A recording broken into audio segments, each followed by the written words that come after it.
Good morning, good day, everyone. I am Hynryss Solavar, and I'll be the one to discuss the ICRAF Diagnostic and Design Methodology. So, ICRAF history. In 1978, ICRAF established to promote agroforestry research in developing countries.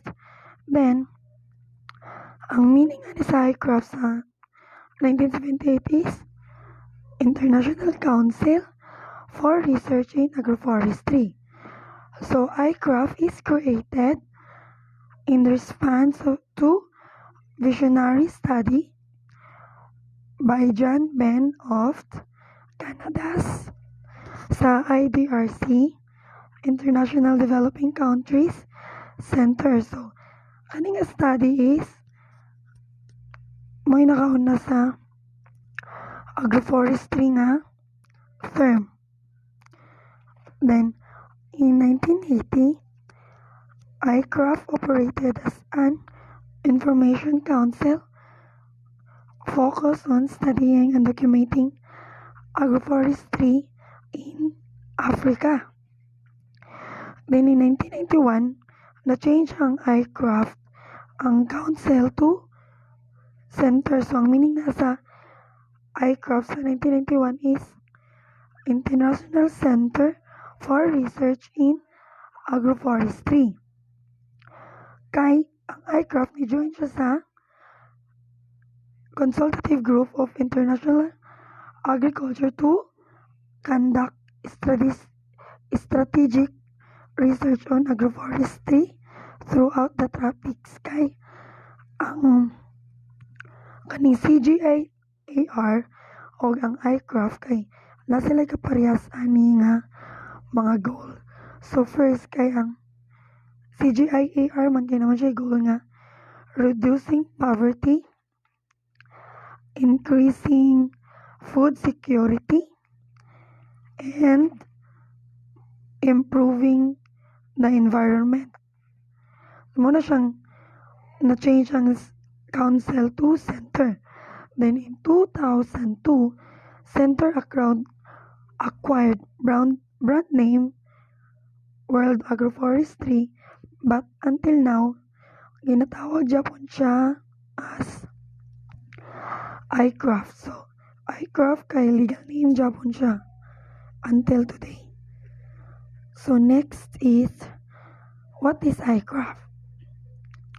So, World Agroforestry or ICRAF is a center of science and developing excellence that harnesses the benefits of trees for developing people and environment. So, also, it is a center of scientific excellence, possessing the world's largest repository of agroforestry and information. So, what is DND? So, DND is the methodology for diagnosis. So, diagnose meaning mag-identify sa mga problem sa isa ka land. Then, management, problems, and design. So, design, pag-identify nimo sa unsay problem sa land, mukha na po ka unsay design nga possible nga problem. So, it was developed by ICRAF to assist agroforestry research, developing field works to plan, implement effective research.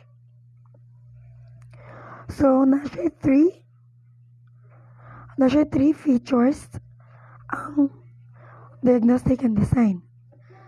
So, first is flexibility. So, D&D is a discovered procedure which can be adapted to fit the needs and resources of a wide variety of land user. Speed. So, D&D has been designed to allow for a rapid appraisal application at the planning stage for a project with a deep analysis occurring during public implementation. So kani siya is kung if ever na-implement na ang project, kung pwede siya ang kuhan nga, kung na-implement na ang project, nadya po yung mga possible changes or dahil na-implement na siya, na siya yung mga possible implementation nga idungag. Then next is repetition. Diagnostic and design is an open-ended learning process. So balag na implement na siya, nabutang na ang project, nadya po siya yung mga process nga magkadungag antod sa dili antod sa maabot na ang time nga dili ay naanay mga ay pwede na dili mag-improve kay balag na implement na siya magka-improve japon ta. So next is who can make use of the D&D. So first is researcher, example kita for the future. Sa future pwede mo tama researcher, kita ang pwede mo gamit sa D&D. Kita ang magtanaw sa mga possible lands nga kuan nga mga problem dadto, and then mag-research na magtanaw ta sa mga unsay mga buhaton ani nga lands. So next is extension officer. Kita ang researcher natay mga extension, natay mga kauban. So ang extension officer sila ang mas nakabalupod sa area. Sila man ang moagto sa area, sila ang mo laag sa area. Then government field workers, mga NGOs, LGOs, sila po natong mga kauban sa pagbuhatan ng D&D. So next is natay 6 stages sa ICRAF. Pre-diagnostic stages, diagnostic stages, design stage, planning and implementation stage, testing and evaluation stage, extension stage, scaling up staging, and scaling out. So first is pre-diagnostic stage. So during a part is ang buhaton na to aning pre-diagnostic stage is mag-research lang ta. Atong tan-awon unsay mga project ang nahitabo na ni nga land, kani nga lugar, unsa ni nga area, unsa na mga project nga gikandak ani nga area, i-identify nato ang land use, and also i-identify sad nato kung mga objectives nato, i-identify nato tong objectives, and then mag-identify nato na kay mag-planning din ayon. Then mag-planning ta na, mag-identify ta sa map, i-describe nato ang land use system, di ba ni ko ana. So unsa magkuhan ta unsay mga i-diagnose nato unsa ang mga problem ani nga land. So next is diagnostic stage. So ang diagnostic stage is mag-conduct na ta og field survey. Magtanaw na ta sa land, magtanaw na ta unsay kung ang katubatong sa pre-diagnostic na stage is nakuha ba nato tanan ang problem nga makita nato sa pag-conduct sa land. So na diri ang diagnostic analysis. I-analyze nato ang field data nga atong ma-identify. So design stage na ta sa third. Ang design stage is ato nang tanawon unsay mga possible design nga atong ibutang ani nga stage. Magkuha mga data list. For example, magtanaw tag unsay design, unsay land use ani pinakauna. Then unsay mga preparation nga atong buhaton, unsay pwede nga design ani nga kay kani nga land use gibuhat naman iso unsay design nga atong buhaton ani. Muna siya ang inputs are the informations gathered in previous from commodity research and secondary information. So next is the planning and implementation.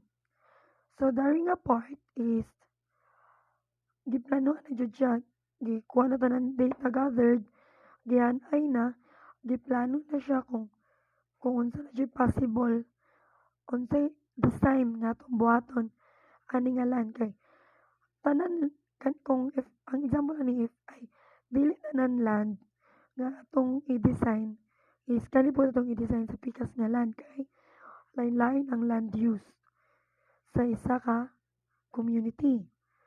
So first kay ang ex ante evaluation and redesign. So first is ka mag-check land users, respond to design proposal, conduct a preliminary evaluation of the agroforestry design compared with the present land used and non-agroforestry alternatives in terms of productivity. Katong three key factors. Productivity na biological potential ba siya, economic efficiency, diversity of production. The next is sustainable. Sustainable ba ang environment? Ang impact, ang resource conservation ba siya? Next is adaptability. Kung kani ba atong design nga buhaton ani is ma-adapt ba siya sa community? So, to return to design stages activities to make modifications suggested by the preliminary evaluation. So next is sustainable classification sa testing evaluation stage. Sustainable classification summarize system evaluation for each of the design agroforestry. So most promissory agroforestry system and practices rising out of the design stages are examined and evaluated. So next is the extension scales. So involves the dissemination, expansion, and utilization of viable practices by expanding within the farm scaling. So gi-implement na nato diri ang atong study, atong diagnostic, atong design, atong method na atong buhaton ani nga atong diagnostic and design extension stage scaling up. So next is muna siya atong steps. So muna siya sa pre-diagnostic na diri ang planning, regional, land use system, site selection. So sa ang diagnostic survey, diagnostic analysis, system specification. So next is the technology design. So muna ni siya to ang katong sa third gani, atong third nga kuan. Atong third methods stages, kaning design stages. Muna siya kung sa atong design nga ikuan natin mga candidates for technologies, unsay mga design nga pwede ana nga land, technology specification, technology design.